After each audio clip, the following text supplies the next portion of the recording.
du président Amadou Ba yéen da ngeen di dem. jërëjëf merci beaucoup. Oui, on a répondu favorablement. À l'appel du président parce que dañu jàpp ni que d'abord dialogue dafa bokk ci valeur républicaine yi suuxat démocratie. Dialogue dafa bokk ci li nga xamante ne man damay rus a ñëwaat le vendredi prochain jàkkaarloo.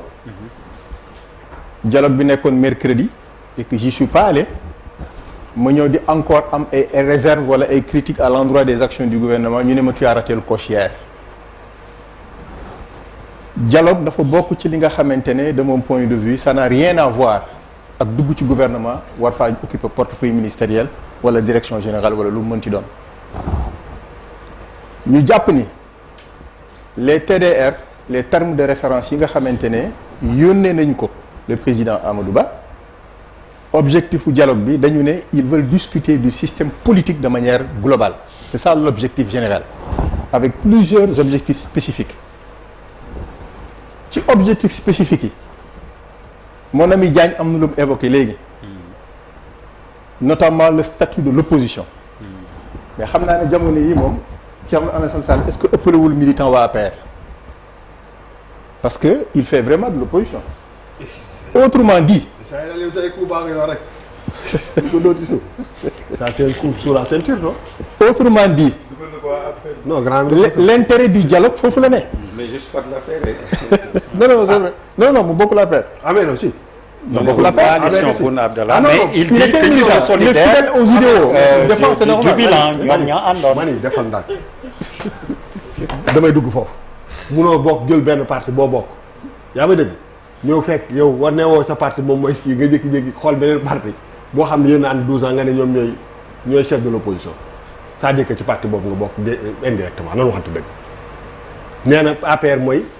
waaw ñoom ñooy chef de l'opposition. oui kan ma wax loolu. waaw loolu la wax léegi. waaw loolu kañ ci wax. waaw moo tax nga tontu ko. kii moo ko wax Diagne. waaye ñeen ñëpp xam ngeen fi may waxee. boobu ma jox la benn jàkkaarloo la. booba. Badara. kii daa wax loolu dafa. non déggoo la wax. moom la sóori di. non sóori moom lay tabaxal. waaw ak ay politique la. li nga wax rek non xaaral rek. Badara mën na ma seede. waaw mais non mais waxuma loolu xaaral. waa Macky Sall. booba ñu ci nguur gi. non dafa xëy ni ñu xëy ñu ni. non yéenay defal fu mu ne li nga tontu li nga wax noonu loolu la. li tax mu wax la loolu. dama doon ñëw ci objectif mais spécifique. non mais li nga wax noonu li mu wax ni APR moom mooy chef de l'opposition moom nga ko tontu. sori jox ko boppam de. day jëli keneen créé. fii nag jàkkaarloo la. en réalité da ko dóor ko bi par procuration. parce que xam nga sori intelligent xam nga ñoom sori ñoom it man opposé bi gisuma ko. Amadou moom yaakaar naa. ah non bàyyi mu àgg. Badara c'est bon. Badara ci biir coup bi. non non tuux rek yéen ñëpp ay coup ngeen dóorante. Badara ah j'aime bien. dañu nekkee ak Macky Sall. ñu ni Idrissa Seck mooy chef de l'opposition.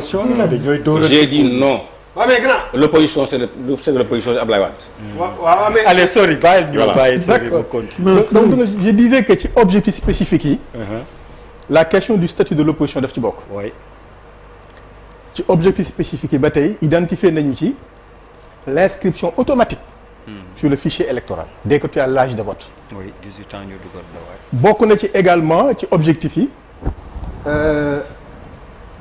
la rationalisation des partis politiques entre autres questions waaw man point yooyu c'est des questions qui m'ont fait rêver pendant des années en 2011 quand je suis rentré de Paris rencontré pour la première fois le président Macky Sall pour qu'on soit ensemble dans l'opposition question boobu laa ko njëkk a posé ma ne ko est-ce que vous pensez que dans le contexte qui nous caractérise il est possible qu'un parti politique fasse ce qu'on appelle une déclaration de compte de campagne électorale comme on le voit en France parce que boobu je venais de terminer un DU en administration électorale et on a étudié beaucoup de cas pratiques à travers le monde et j'avais vu que dans notre pays la question du financement des partis politiques dañ ko agiter dans tous les sens mais jamais on a vu le bout du tunnel ma bëggoon aborder sujet bi ak moom moo tax ma duggee ko foofu sous forme d'introduction mais tey bu ñu ñëwaatee question bi ñu posé ko dans un dialogue ñun on a dit qu'à cela ne tienne c'est l'occasion parce que une élection elle coûte excessivement cher et plus les nombres de partis politiques qui y participent bari élection bi gën cher mais c'est le coût de la démocratie n'a pas de prix donc dialogue bi c'est une opportunité pour nous pour que toutes ces questions là nga mën ko évoquer avec tes propositions telles que tu le penses loolu moo tax bi ñu yónnee les TDR non seulement on a donné notre OK pour y participer mais on a dit comme le président a dit que les TDR ne sont pas inclusifs ils ne sont pas figés ils veulent que ça le dialogue soit exclusif que tout le monde y participe ñun ñu ne kon on va faire nos propositions pour améliorer les TDR dans bien des points muy mais ñu ubbi ay thématiques yoo xamante ne aussi ñoom introduire wuruñ ko ci dialogue bi par exemple la question de notre économie la question de la dette les supposés chiffres falsifiés de notre économie mu nekk ay questions yoo xamante ne tey amul sénégalais bu ci bëggul dégg le président Amadou Ba et on l'entendra à travers ce dialogue-là sur ces questions importantes qui secouent notre pays mais on va au-delà est-ce que xam nga ni réew mi fi mu toll tey man d'accorduma ak ñiy wax ne on ne vit pas une crise il y a plusieurs formes à travers laquelle une crise s'exprime une crise ne veut pas simplement dire je sais pas que nit ñaa ngi daw ci mbedd bi di xeexante di sànnante ay kii di toj ay bus non mais notre pays aujourd'hui li muy emprunté ci xaalis pour gérer sa trésorerie au quotidien c'est pas normal loolu bu continuer fii ak weer on aura nous des difficultés parce que loolu ça ne peut pas continuer et il faut régler cette question-là te dialogue bi c'est une opportunité pour régler boo jëlee l'exemple de l'inscription automatique sur le fichier électoral boo demul ci dialogue bi ba ñu valider ko tu n'auras plus de point de vue et rends-toi compte qu'on ne peut pas aujourd'hui inscrire systématiquement les Sénégalais ci fichier électoral boo amul un état civil fiable il y a des préalables parce que état civil bu fiableul non on risque mes parents guinéens et maliens ma andi leen inscrire leen pour qu'ils votent pour le président Amadou Ba kon on risque de se retrouver dans une situation indescriptible loolu moo tax pour ñun jàpp nañu ne quand on dit dialogue rek c'est l'occasion de poser des débats yoo xamante ne entre quatre murs ñun ñu ngi koy poser et c'est l'occasion maintenant de le poser au grand public maintenant fi may terminer xam nga Malal sànq dafa am lu am solo lu mu doon wax par rapport aux positions des uns et des autres par rapport aux positions qu'on défend les idées que nous avançons yàlla dafa def man ak Khalifa Sall on est bien liés même si on n'est pas dans la même parti politique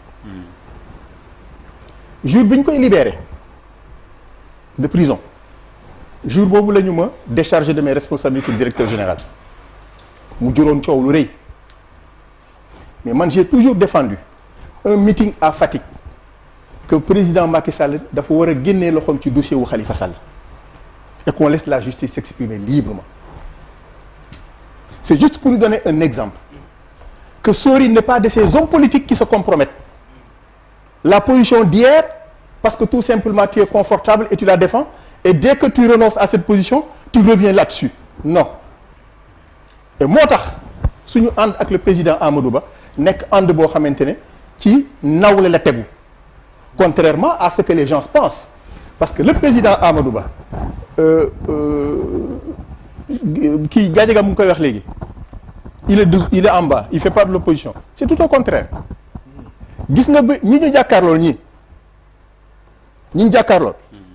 yaa ngi ni jàkkaarloog moom waaw moom c'est mon ami jàkkaarloo bi sax xam nga y a pas de c'est passif mais ñi ñu jàkkaarlool au niveau du pouvoir boo gisee ni ñuy évoluer avec la justice ils sont capables du pire moo tax dossier judiciaire yi dañ koy bàyyi ba mu jeex ba mu leer ñu ne les soupçons selon lesquels Amadou Ba est également impliqué dans ces dossiers-là leer nañ su boobaa nag on peut faire face à ces gens-là pour opposer ak ñoom comme il se doit mais on n'oublie jamais le choix du peuple 2024 2025 élection présidentielle élection législative président Diomaye ni chef de service ni directeur général ni jamais ministre qui tout d'un coup dirige notre conseil des ministres. C'est les Sénégalais qui l'ont choisi. On respecte ce choix. Élection législative, on leur donne la totalité des députés. C'est le choix des Sénégalais. On le respecte.